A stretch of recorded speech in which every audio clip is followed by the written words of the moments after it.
What's up, everybody? I'm James Riley, back with more Half Upon a Time. I'm covering it because I maybe just finished reading the last chapter, but don't pretend that this is a whole new day and I'm taping it as we go. So we're up to chapter 9, which is the second to last chapter I think I'm going to read. In the last chapter, which was so long ago, Jack and May talk about Snow White and why Jack thinks that May's grandmother might actually be Snow White and the story of what happened to her in this fairy tale world.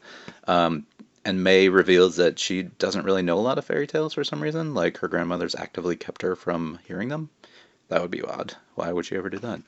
So, we're getting into chapter 9 now. And in the last chapter, they just fell asleep. And then there were these tiny, high-pitched laughing noises all around them right as Jack fell asleep.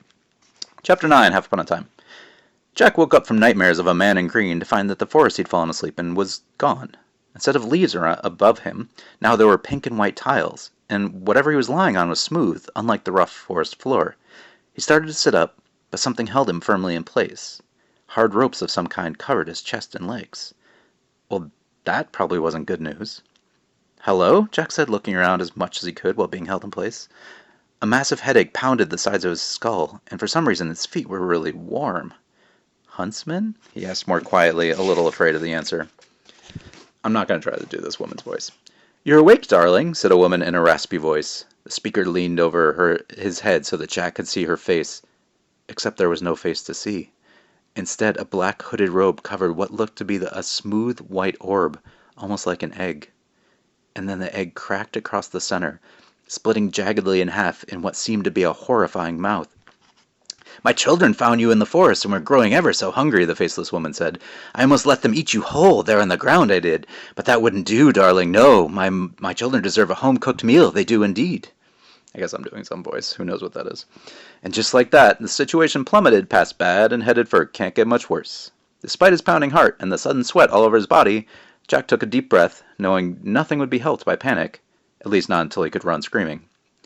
"Who are you?" he asked, slowly flexing every part of his body to see how strong his bindings were. He felt a little give in the rope around his legs, but not much. "I'm no one in particular," the woman said with a small giggle, the crack in the eggshell giving the impression of sharp teeth. "You're a witch," Jack said, recognizing her non-answer. "So you're not going to tell me your real name?" "Names have power, darling," the witch said, stepping out of Jack's vision. For a second he wasn't sure where she was, but then he heard her down near his feet. "Yes, they do, don't they, Jack?" "Uh-oh." "My name's not Jack," he said. "Who told you that?" The witch cackled, still out of his sight. "The girl, of course, darling. The one who said your name while she slumbered. Quite a tasty treat there, darling." At that, Jack abruptly stopped sweating as his insides froze up. "What did you do to her?" he said quietly, barely able to hear his own voice over his heartbeat. The witch put a hand on his leg, and where she touched him, his skin went numb. "Don't you worry about her, darling. Yes, she's quite safe, she is. Recognized her necklace, I did. And that one's worth more alive than in my stomach, yes. But you, darling, you're another tale altogether, yes. You're to go in the oven for dinner. Then we'll see if we can't trade your friend to the Wicked Queen for some desserts." Creepy voice, isn't it? And then something sharp pressed into his skin next to the witch's hand. Jack bit his lip to keep from yelling out in pain, only there wasn't any. Whatever it was didn't seem to be cutting him, only his pants. "Don't fret, darling," the witch said. "I'm just removing your clothing skin. Gives such a burnt flavor if you leave it on, darling." The witch brought the sharp object down again and sliced. The feeling of sharp metal on his skin sent Jack into a terrified frenzy, and he frantically kicked out with both legs. He missed at first, but a second kick managed to knock the witch's hand away slightly, sending the sharp metal in her hand right into the rope tying Jack down. Suddenly he was free, as cutting the rope on his legs had loosened the rest of his bindings. Jack quickly pushed himself up enough to see the witch, then launched his foot right at the witch's eggshell face. The kick connected, knocking the witch backward off her feet. Jack quickly pulled the rest of his strangely sticky ropes off himself, then threw his legs over the side of the table, noticing for the first time why his feet had been so warm. Only a few inches from his toes was the most enormous black metal oven he'd ever seen. And then a gnarled claw sunk into the table next to him. "Oh, no, darling," said the witch, her white head rising up over the side of the table. His kick had knocked the witch's hood off, because beneath it was nothing at all. The white orb that made up her head didn't go past the halfway point, like someone had broken the eggshell in two. The back was completely hollow. And not only was her head empty, she now had an indentation in the shell where he'd kicked her. As Jack watched with horror, the dent slowly pushed back out with a nauseating pop.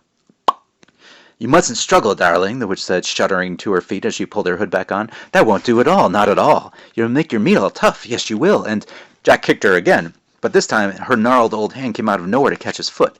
She held it in place for a second, then cruelly twisted it, sending a lightning bolt of pain all the way up to his waist. "It's rude to interrupt, darling," the empty face said. The witch yanked upward on his leg, pulling Jack up and off the table, dangling him in midair. "I intend to crack these little bones," the witch said in a delighted tone. "Yes, I do. There are such tasty flavors in your little bones, darling, and they're just going to waste." She's creepy. Jack kicked out desperately, trying to free himself from her grasp, but the witch just held on tighter, her claws cutting into his skin.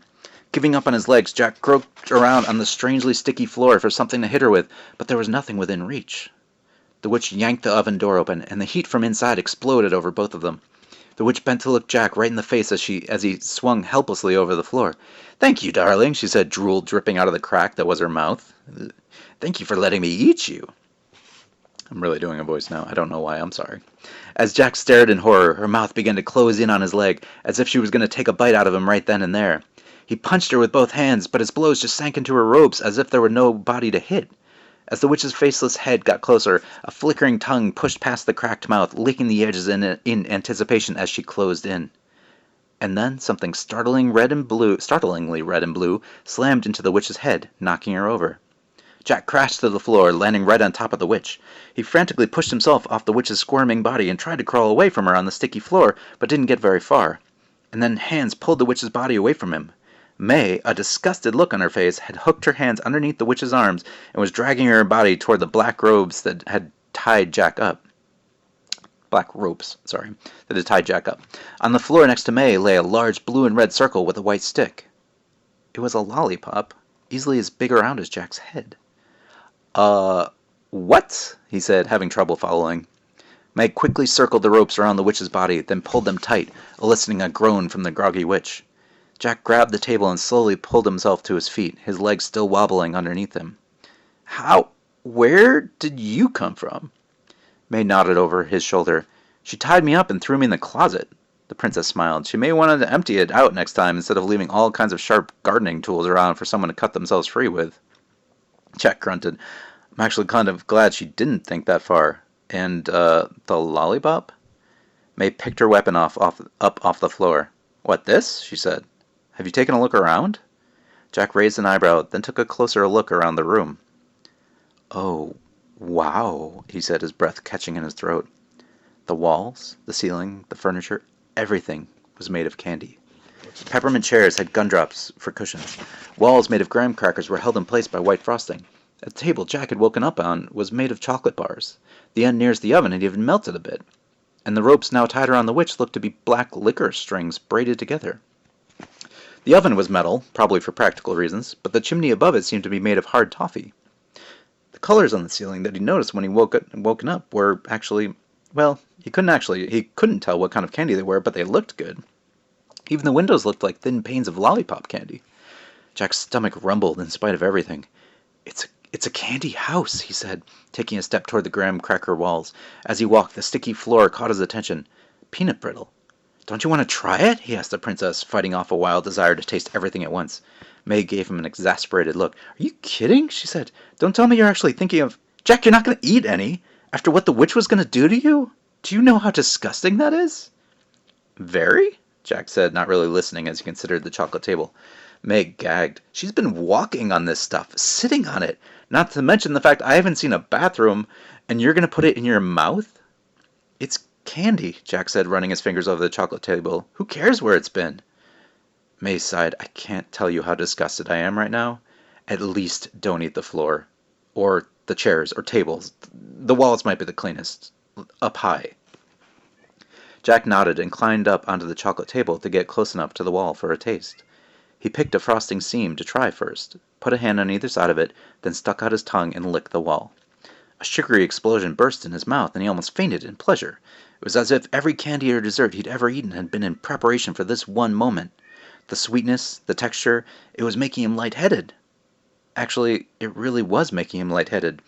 And when had the room started spinning? And then everything went dark, and Jack was falling. He heard May scream something right before he tumbled off the table and slammed into the floor. A few seconds later, Jack opened his eyes to find May standing over him, shaking her head in amazement. I hope that was worth it, she said, pulling him up to a seated position, then leaning him against the wall he'd just tasted. It almost was, he said, still a little faint. Too bad. She must have poisoned all the candy. Poisoned it? May asked. Is that what happened?